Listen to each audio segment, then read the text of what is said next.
Welcome to 95 news. ప్రతిక్షణం ప్రజాక్షేమం కోసం బులెటిన్ల ముందుగా హెడ్లైన్స్ చూద్దాం.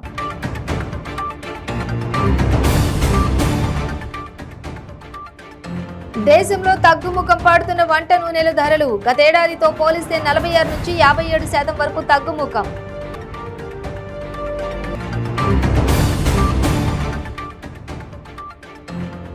కర్ణాటక కాంగ్రెస్ పార్టీ ఏర్పాటు చేసిన బహిరంగ సభలో ఆసక్తికర ఘటన. రైతు వద్దకు వెళ్లి సమస్య తెలుసుకున్న ప్రియాంక గాంధీ.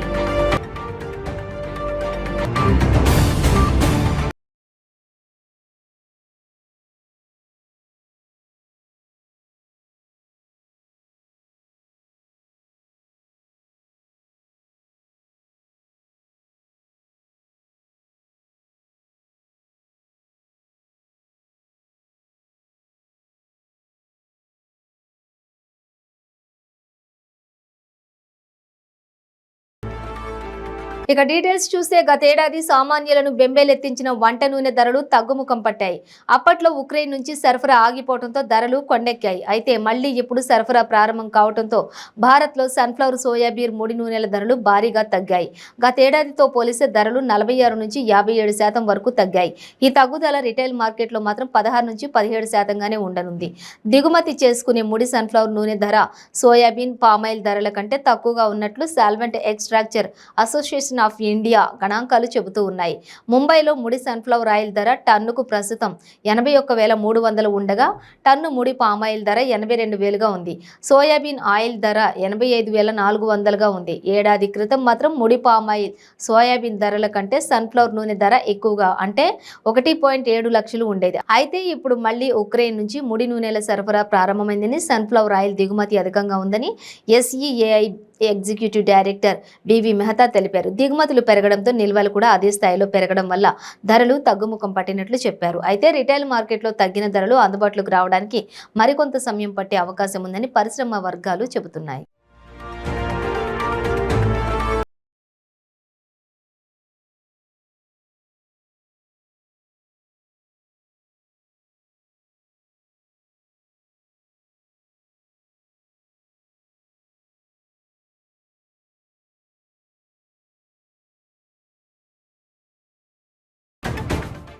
కర్ణాటక ఎన్నికలలో భాగంగా కాంగ్రెస్ పార్టీ ఏర్పాటు చేసిన బహిరంగ సభలో ఆసక్తికర ఘటన చోటు చేసుకుంది. బహిరంగ సభకు హాజరైన ఓ రైతు కాంగ్రెస్ పార్టీ అగ్రనేత ప్రియాంక గాంధీకి నమస్కారం చేసి వినతి పత్రం ఇచ్చేందుకు యత్నించాడు. రైతును గమనించిన ప్రియాంక గాంధీ రైతు వద్దకు వెళ్లి సమస్యపై ఆరా తీశారు. అండగా ఉంటానని హామీ ఇచ్చారు. ఈ ఘటన ఇప్పుడు సోషల్ మీడియాలో వైరల్ గా మారింది. ये सोचते हैं कि आप एक बार चुनाव जिता देते हो तो कोई काम करने की जरूरत ही नहीं है. कहिए नहीं, रोकिए मत, सुनिए. हेलो, आप इधर आ जाओ, इधर आ जाओ.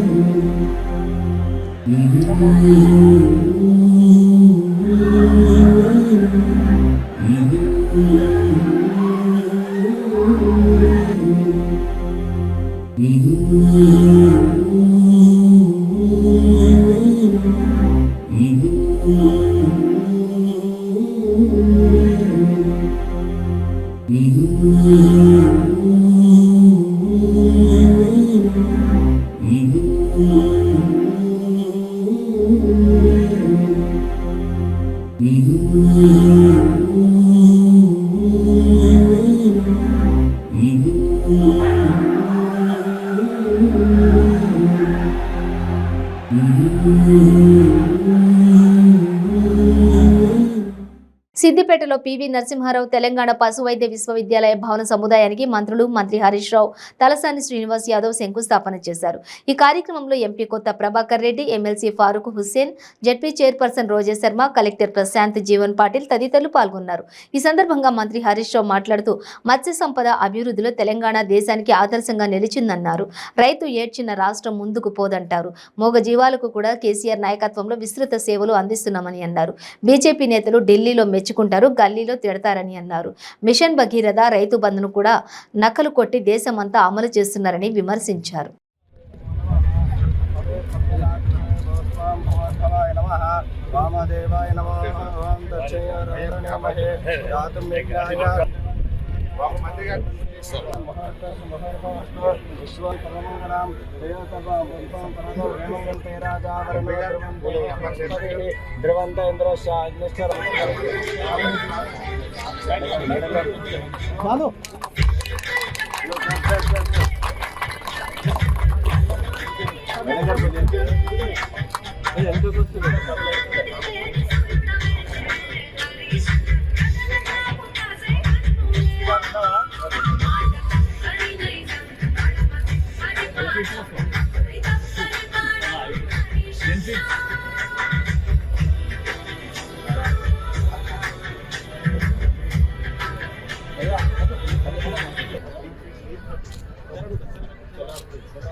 మొదలే తీసుకొచ్చినటువంటి నాయకుడు మన హరీష్ రావు గారు. దీంట్లో ఎంత సిబ్బంది ఉండాలి, మరి ఎంతమంది వర్క్ చేయాలి అనేటువంటిది. కాబట్టి ఈరోజు తెలంగాణ రాష్ట్రంలో జరుగుతున్నటువంటి అద్భుతాలు, మన గౌరవ ముఖ్యమంత్రి గారు నీళ్లు నిధులు నియామకాల మీద జరిగినటువంటి సుదీర్ఘమైనటువంటి పోరాటంలో తెలంగాణ వస్తే ఏమొచ్చింది అనడానికి ఈరోజు మన పచ్చబడినటువంటి గ్రామాలు కావచ్చు, లేకపోతే మన రోడ్లు కావచ్చు, మన కరెంటు కావచ్చు. రెండోది గ్రామీణ ఆర్థిక వ్యవస్థ బలోపేతం. ఈ రోజు ఏంటంటే కులవృత్తుల మీద మత్స్యకారులు కావచ్చు, గొల్ల కుర్మలు కావచ్చు, ఈరోజు నేతన్న కావచ్చు, గీతన్న కావచ్చు, నాయ బ్రాహ్మణ కావచ్చు, రజకులు కావచ్చు, గ్రామాలలో పరిస్థితి మీకు అందరికీ తెలుసు. బట్ ఆ రోజుల్లో 2014 ముందు మీకు తెలుసు. ఈ రోజు 2014 తర్వాత మరి మన గ్రామీణ ప్రాంతంలో ఉన్నటువంటి వాస్తవ పరిస్థితులు మీకు అందరికీ తెలుసు. కానీ గ్రామాలలో మనం కూడా ఏం చేస్తున్నామంటే, ఎవడో వచ్చి సిద్దిపేటకు వచ్చి ఏదైనా మాట్లాడంగానే సపోర్ట్ కొడుతుంటాం. వాడి ఇష్టం ఉన్నట్టు మాట్లాడేసరికి సపోర్ట్లు కొట్టే అలవాటు మనకు ఉంది. కానీ వాస్తవాలు ఏందనేది కూడా ఒక్కసారి మనం ఆత్మ పరిశీలన చేసుకోవాలి. ఈ రోజు తెలంగాణ రాష్ట్రం ఏర్పడిన తర్వాత మరి గౌరవ ముఖ్యమంత్రి గారు రాష్ట్ర వ్యాప్తంగా కూడా గొల్ల కుర్మలు కావచ్చు, మత్స్యకారులు కావచ్చు, మనం ఊహించలే. మన గొర్రెలు వస్తాయని చెప్పి ఊహించలే, మనం అడగలే కూడా. అదేవిధంగా మత్స్యకారులు మీకు ఫ్రీగా సీడ్ ఇస్తామని కానీ ఏ రోజు కూడా మనం ఊహించలే. కానీ ఈ అద్భుతమైనటువంటి కార్యక్రమాలు మరి గౌరవ ముఖ్యమంత్రి గారు, మరి అదేవిధంగా మన హరీష్ అన్న వారు ఫైనాన్స్ మినిస్టర్గా మొన్ననే రీసెంట్గా మీటింగ్ జరిగినప్పుడు 3,72,000 మంది మెంబర్స్ సొసైటీల ద్వారా మత్స్యకారులు ఉండంటే అది సరిపోరన్నా, మాకు వచ్చి ఇబ్బంది పెడుతున్నారు, ఇంకొక 1,00,000 మందికి ఇవ్వాలనేటువంటి ఆలోచన మరి చెప్పినటువంటి వ్యక్తి. అందుకే ఆ కార్యక్రమాన్ని కూడా ఇక్కడ లాంఛనంగా ప్రారంభం చేస్తున్నామని చెప్పి నేను ఈ సందర్భంగా తెలియజేస్తా ఉన్నాను.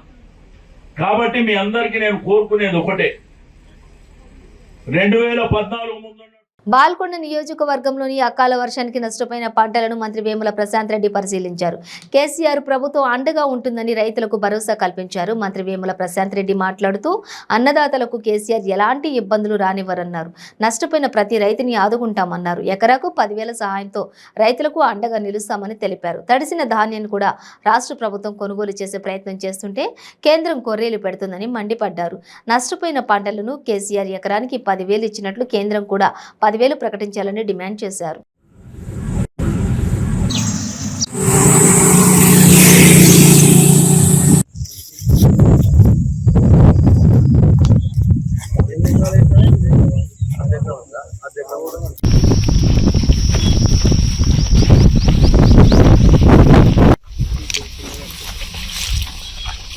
మొత్తం పోయింది.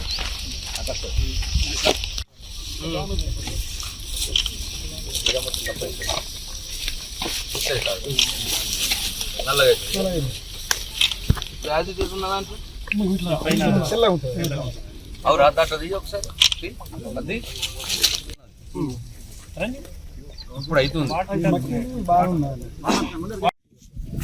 దొన్కల్ గ్రామంలో మల్లేష్ అనే రైతు ఆయన చేనులో ఉన్న ఆయన అర్ధ ఎకరం నువ్వు తోట వేసినాడు, అర్ధ ఎకరం టమాటా వేసినాడు.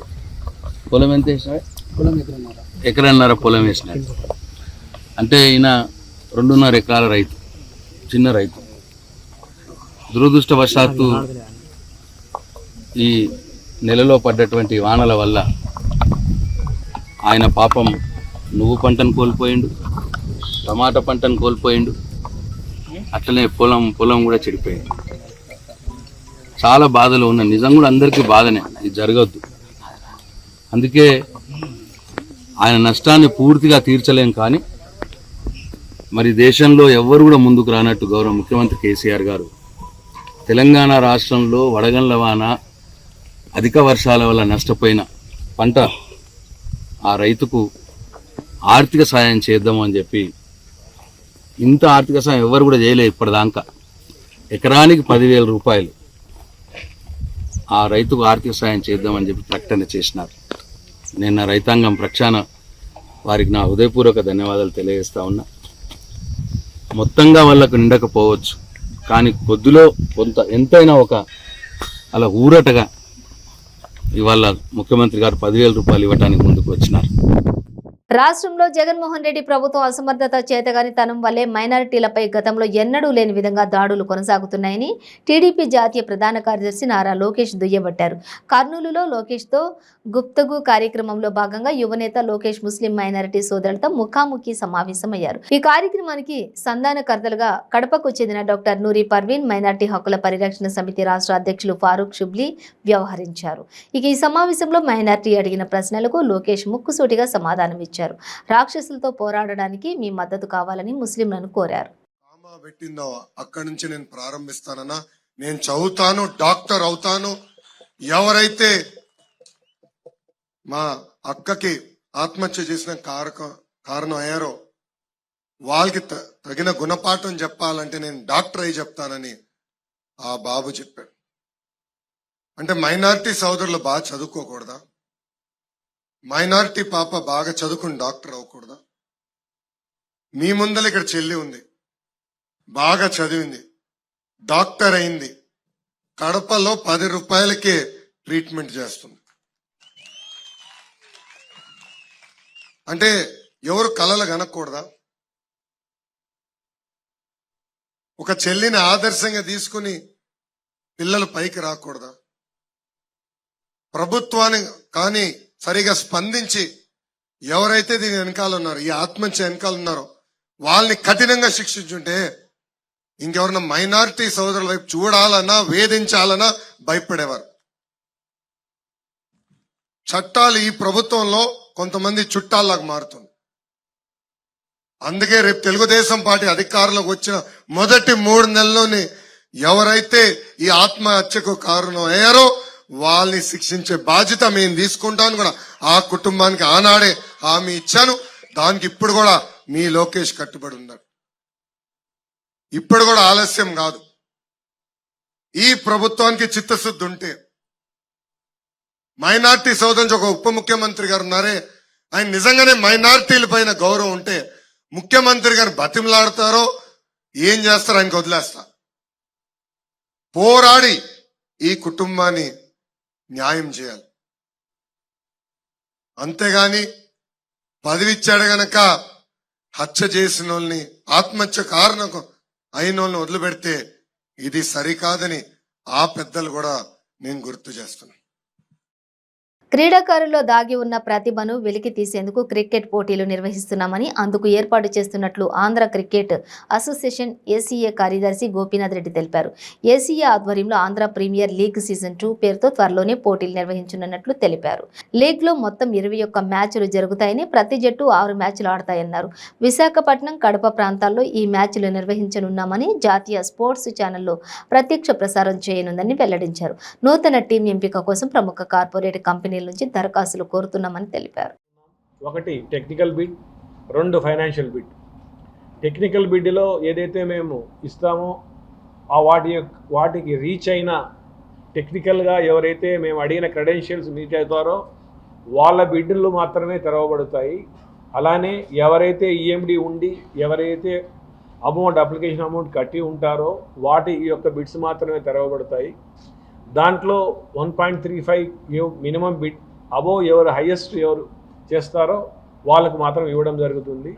ప్రతి ఒక్క క్రెడెన్షియల్స్ కార్పొరేట్ కంపెనీస్ కానీ ఇంకొకరు కానీ అలౌ చేసుకుంటున్నప్పుడు వీ హ్యావ్ సర్టన్ నామ్స్.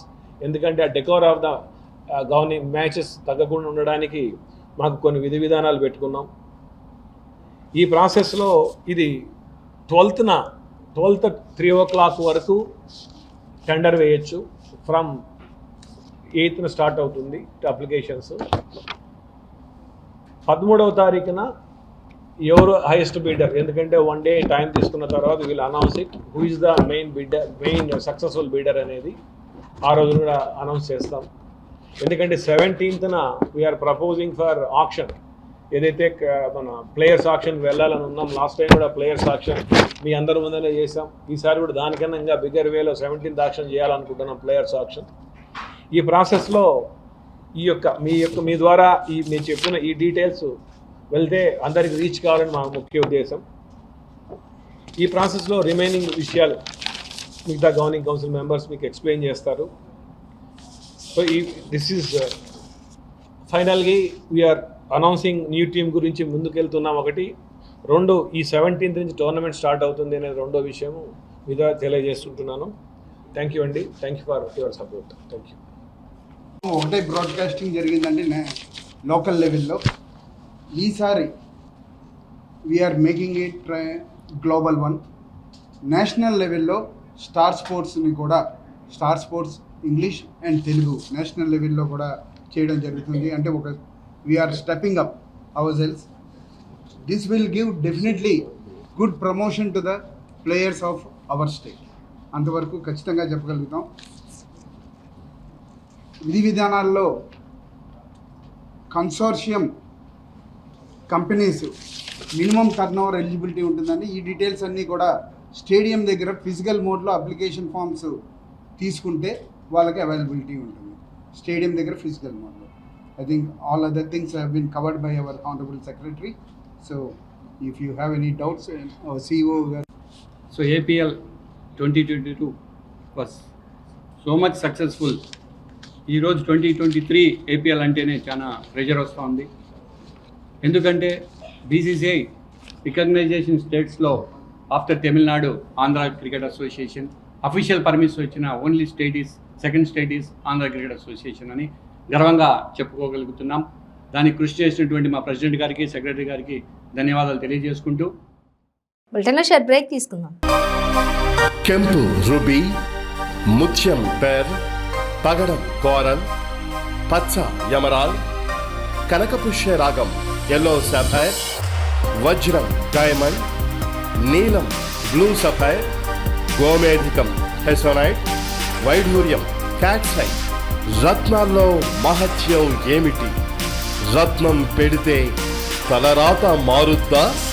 రత్నం మారితే రంగు పడుద్దా? రత్నం మహత్యం త్వరలో మీ 95 న్యూస్ ఛానల్లో.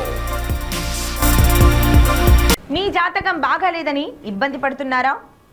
మీరు అనుకున్న పనులు జరగడం లేదా? నిత్యం సమస్యలతో సతమతమవుతున్నారా? మరి ఇంకెందుకు ఆలస్యం? మీకు జాతక రత్నాలపై నమ్మకం ఉంటే మీ జాతకం ప్రకారం జ్యోతిష్యుడు చెప్పిన సర్టిఫైడ్ నవరత్నాల కోసం వెంటనే సంప్రదించవలసిన address SK jewellers, Ramnagar, Hyderabad. Number 9640261234. మీ పెళ్లి రోజు, పుట్టినరోజులు, మరే ఇతర శుభ కార్యక్రమాలకైనా మీ బంధువులకు, శ్రేయోభిలాషులకు శుభాకాంక్షలు చెప్పాలనుకుంటున్నారా? మీ ఇంట్లో జరిగే శుభకార్యాలను టీవీలో చూడాలనుకుంటున్నారా?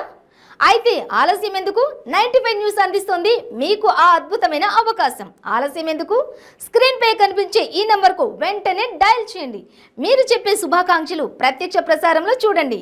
మీరు డయల్ చేయవలసిన number 9912696750. Welcome back to 95 news. Gudur పట్టణంలోని శ్రీ వాసవి కన్యకా పరమేశ్వరి అమ్మవారి దేవస్థానం కుంభాభిషేకం ఉత్సవాల సందర్భంగా మాజీ ఎమ్మెల్యే పాసం సునీల్ కుమార్ అమ్మవారిని దర్శించి పూజలు నిర్వహించారు. దేవస్థానం కమిటీ సభ్యులు, మాజీ మాజీ ఎమ్మెల్యేను ఘనంగా సన్మానించారు. ఈ సందర్భంగా ఆయన మాట్లాడుతూ కన్యకా పరమేశ్వరి అమ్మవారి దేవస్థానం నిర్మించి 100 సంవత్సరాలు అయిన సందర్భంగా ఆర్యవైశ్యులంతా సమిష్టిగా కుంభాభిషేక ఉత్సవాలు ఘనంగా నిర్వహించడం అభినందనీయమని అన్నారు.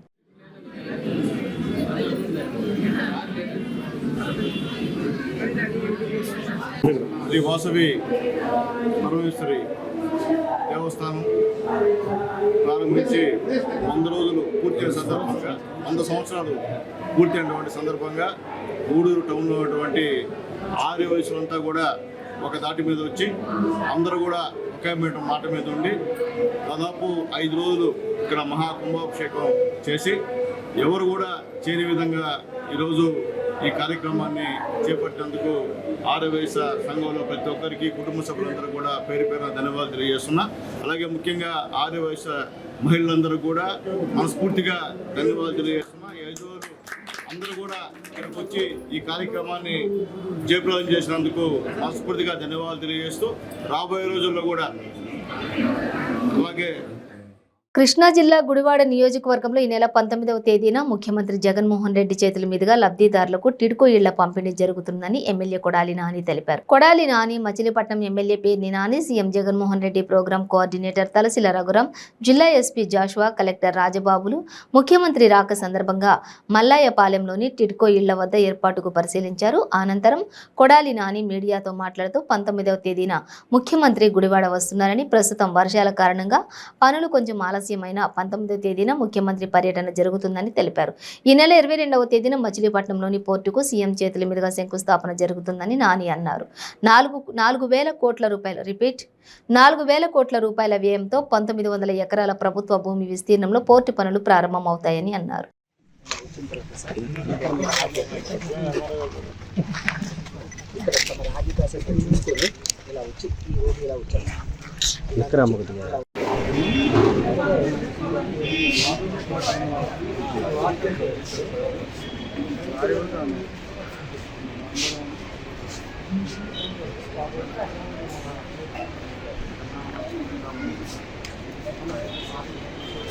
రెండో తారీఖున 3వ తారీఖున హడావిడికి వచ్చి ఒక ఫైలా ఓపెన్ చేసి శంకుస్థాపన చేసి పోర్టు కట్టేస్తానని చెప్పి కళ్ళబొల్లి కబుర్లు చెప్పాడు.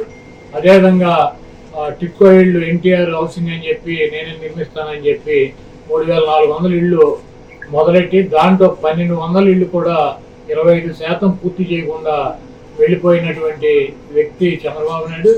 రాజశేఖర రెడ్డి గారు 2008లో 77 ఎకరాలని టిడ్కో ఇళ్ళు కట్టినటువంటి ల్యాండ్ని రాజశేఖర రెడ్డి గారు ల్యాండ్ ఎక్వైర్ చేశారు. ఆ తర్వాత మరి జగన్మోహన్ రెడ్డి గారు దాదాపు 600 కోట్ల రూపాయల టిడ్కో హౌస్కి ఇచ్చి 9,000 గృహాలు అంటే టిడ్కో 9,000 ఇళ్ళు ఈ రాష్ట్రంలోనే ఎక్కడా కూడా అంత పెద్ద ఎత్తున నిర్మాణం జరగలేదు. అటువంటి నిర్మాణం చేసినటువంటి ముఖ్యమంత్రి గారి చేతుల మీదుగా ఇప్పించాలన్నటువంటి ఆకాంక్షతో ఇంతకాలం ఆపడం జరిగింది. ఈ నెలలో ఎట్టి పరిస్థితుల్లో ముఖ్యమంత్రి గారి ప్రోగ్రాం పెట్టి ఈ లబ్ధిదారులందరికీ ఇళ్ళు అందిస్తాము. అదేవిధంగా రోడ్లు కానీ, డ్రైన్లు కానీ, మంచినీటి సౌకర్యాలు కానీ అన్ని రకాల సౌకర్యాలు కూడా కల్పించాం. ఇంట్లో కరెంటు కావచ్చు, లైట్లు కావచ్చు, ఫ్యాన్లు కావచ్చు అన్నీ కూడా బిగించి ప్రభుత్వం ఇస్తుంది. వాళ్ళకి కావాల్సినటువంటి వంట సామాన్లు లేకపోతే కుర్చీలు, మంచాలు, టీవీలు అటువంటివి తెచ్చుకుని వేసుకోవడం తప్పించి ఇంటికి ఒక్క పైసా కూడా ఖర్చు పెట్టాల్సినటువంటి అవసరం లేకుండా ఇళ్ల నిర్మించిస్తున్నాము. ఈ మహత్తరమైనటువంటి కార్యక్రమం చేసినటువంటి ముఖ్యమంత్రి గారికి ఈ గుడివాడ ప్రజల తరఫున ముఖ్యంగా 9,000 మంది టిడ్కో ఇళ్ల లబ్ధిదారుల తరఫున కృతజ్ఞతలు తెలుపుతూ ఈ కార్యక్రమాన్ని విజయవంతం చేయాలని చెప్పి మమ్మల్ని కోరుతున్నాం. నల్లగొండ జిల్లా కేంద్రంలోని బీజేపీ కార్యాలయంలో నల్లగొండ పార్లమెంటు సమీక్షా సమావేశానికి బీజేపీ జాతీయ ప్రధాన కార్యదర్శి సునీల్ బన్సల్ ముఖ్య అతిథిగా హాజరయ్యారు.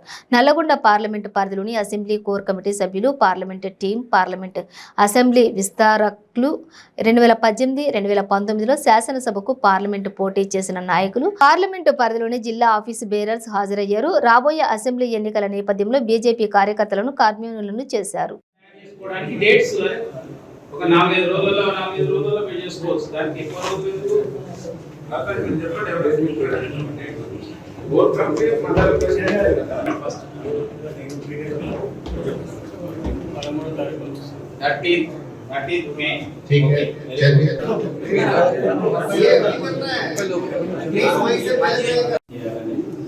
క్లియర్ గా ప్రోగ్రామ్స్ తయారు చేసుకొని ముందుకు వెళ్ళడం అనేది 30 మే నుంచి స్టార్ట్ చేయాలన్నారు.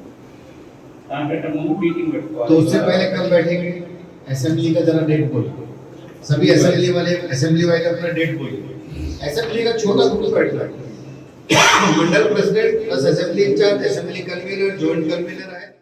పశ్చిమ గోదావరి జిల్లా పోడూరు మండలం మట్టపర్రు గ్రామంలో మతి స్థిమితం లేని ఆంబోతు విచక్షణ రహితంగా మనుషులపై ఆవులపై దాడి చేసింది. ఈ దాడిలో పెచ్చెట్టి శ్రీరామమూర్తి అనే వృద్ధుడు అక్కడికక్కడే మృతి చెందగా 2 మహిళలకు గాయాలయ్యాయి. ప్రతిరోజు పెరు ప్రమాద గ్రామం నుండి పెనుమాదం గ్రామం నుండి మట్టపర్రు గ్రామంలో సంతరించే ఆంబోతు ఒక్కసారిగా మనుషులపై దాడి చేయడంతో గ్రామస్తులు భయాందోళనకు గురయ్యారు. మృతి చెందిన శ్రీరామమూర్తి మృతదేహాన్ని పోస్టుమార్టం నిమిత్తం పాలకొల్లు ప్రభుత్వ ఆసుపత్రికి తరలించారు.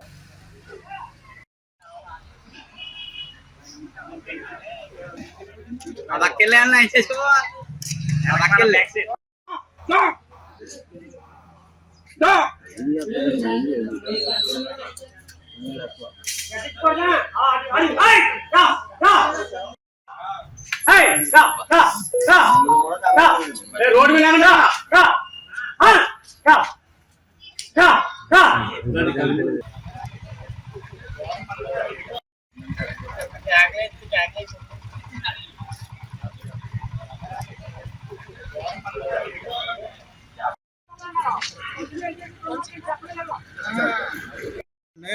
మామూలుగా 1 గంట టైం వెళ్ళాడండి కాలుకి అన్నయ్య. కాలుకి వెళ్తే బలంగా ఒంతరి మీద మామూలుగా అది వెళ్ళిపోతుందండి, డైలీగా వెళ్ళిపోతుందండి. అలా పక్కన ఇప్పుడు ఎవరైనా ముట్టుకుంటూ ఎరగదు. అది ఆ ఒంతరి మీద పెట్టి మామూలుగా పొడిచేసింది.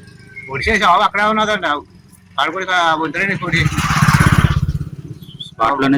షాట్లో అమ్ముతే అక్కడ అక్కడే చంపి చచ్చిపోయాడు. ఇంకా లోకల్ ఎవరైనా గాయపరిచింది? ఆ లోకల్ ఒక 2 ఆడవాళ్ళు పొడిచింది అంటండి. రెండోదేమో అల్లంగుంటలో ఆవులు అవి పొడిచినాయి అంట, పొడుతుంది అంట. పొడిచింది ఇంకా చాలా మంది జరుగుతుంది అంట. పట్టుకుంటాకేమో ట్రై చేస్తున్నారు.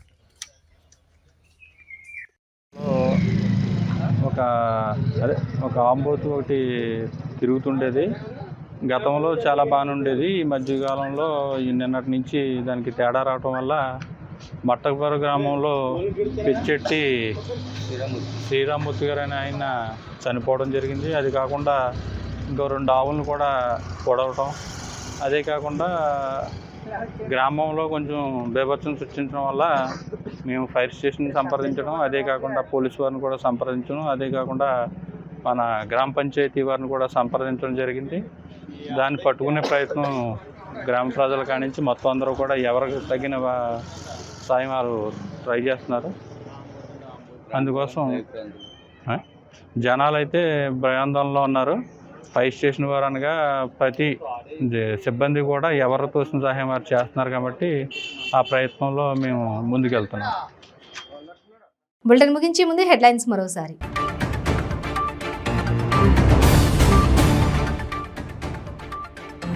దేశంలో తగ్గుముఖం పడుతున్న వంట నూనెల ధరలు గతేడాదితో పోలిస్తే 46 నుంచి 57% వరకు తగ్గుముఖం.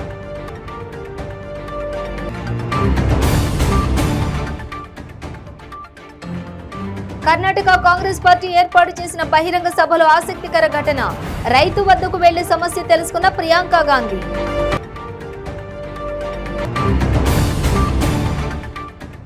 సిద్దిపేటలో పివి నరసింహారావు విశ్వవిద్యాలయ భవన సముదాయానికి శంకుస్థాపన.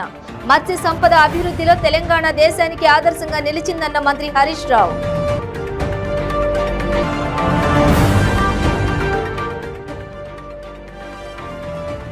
బాల్కొండ నియోజకవర్గంలో మంత్రి వేముల ప్రశాంత్ రెడ్డి పర్యటన. కేసీఆర్ ప్రభుత్వం అండగా ఉంటుందని రైతులకు భరోసా. ఇవే బులెటిన్ డీటెయిల్స్. చూస్తూనే ఉండండి 95 న్యూస్.